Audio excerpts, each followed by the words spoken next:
Moje najväčšie uvedomenie po 60-ke, prečo si už nechcem nechať kradnúť zdravie ani úspory.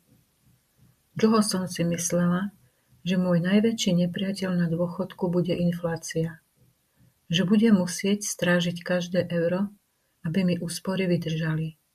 Ale potom mi jedna skúsenosť z mojej práce opatrovateľky otvorila oči tak prudko, až ma zamrazilo.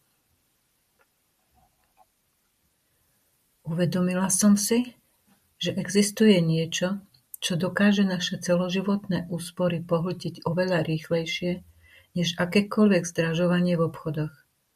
Sú to tie nenápadné zmeny v našom tele, nad ktorými len mávneme rukou.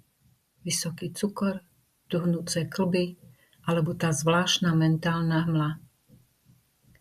Dnes vám chcem úprimne povedať, čo som zažívala v svojej práci a prečo som sa rozhodla, že svoje peniaze už nechcem nechávať v lekárniach, ale radšej ich investujem do svojej vlastnej slobody.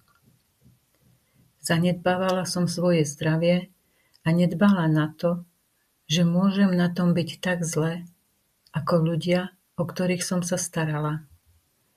Ak s tým niečo neurobíme teraz, v 60-ke, ten účet, ktorý nám život vystaví neskôr, môže byť až príliš vysoký.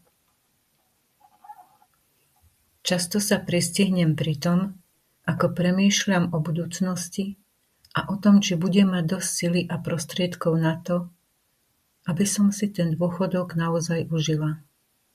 Všimla som si, že my po 60-ke sa prirodzene bojíme inflácie alebo toho, že nám nebudú stačiť peniaze. Ale nedávno som si uvedomila niečo oveľa dôležitejšie. Ten najväčší zlodej, ktorý nás môže obrať o všetko, čo sme si roky budovali, nie je v banke. Sú to zmeny v našom vlastnom tele, ktoré niekedy ticho prehliadame. Priznávam, že aj ja som niekedy mávla rukou nad tým, že ma bolia kĺby alebo že mám menej energie. Ale potom som sa začala hlbšie zamýšľať nad tými diagnózami, ktoré sa v našom veku tak nenápadne hlásia o slovo. Pár kil navyše, artritida či svalová slabosť, zvýšený cukor. Uvedomila som si, že to nie sú len zdravotné problémy, sú to obrovské finančné pasce. Každé zanedbané ranné cvičenie alebo nevhodné jedlo je vlastne dlh, ktorý bude musieť neskôr v lekárni splatiť aj s úrokmi. Starala som sa o starých, chorých a bezvládnych ľudí. Táto skúsenosť mi otvorila oči najviac. Videla som tváre ľudí, ktorí boli kedysi plní sily, ale ich pád prišiel až príliš rýchlo. Nebolo to kvôli veku, ale kvôli tomu, že v kritickom momente rezignovali. Videla som, ako mentálna hmla a zabudlivosť pomaly brali ľuďom ich svet, pretože telo prestalo byť aktívne. To ticho a nehybnosť ma naučili, že ak s tým niečo neurobím teraz, kým ešte môžem, tá cena za opravu zdravia neskôr bude príliš vysoká. Nie len v peniazoch, ale aj strate dôstojnosti. Pochopila som, že so zmenami tela a duše musím niečo robiť hneď. Nie preto, aby som bola fitnesska, ale preto, aby som si svoje úspory mohla nechať na radosť a nie na doplatky za lieky. Uvedomila som si, že svaly sú môj motor a jasná myseľ môj najväčší poklad. Ak dnes venujem hodinu prechádzke alebo mentálnej hygiene, je to tá najlepšia finančná investícia, akú som kedy urobila.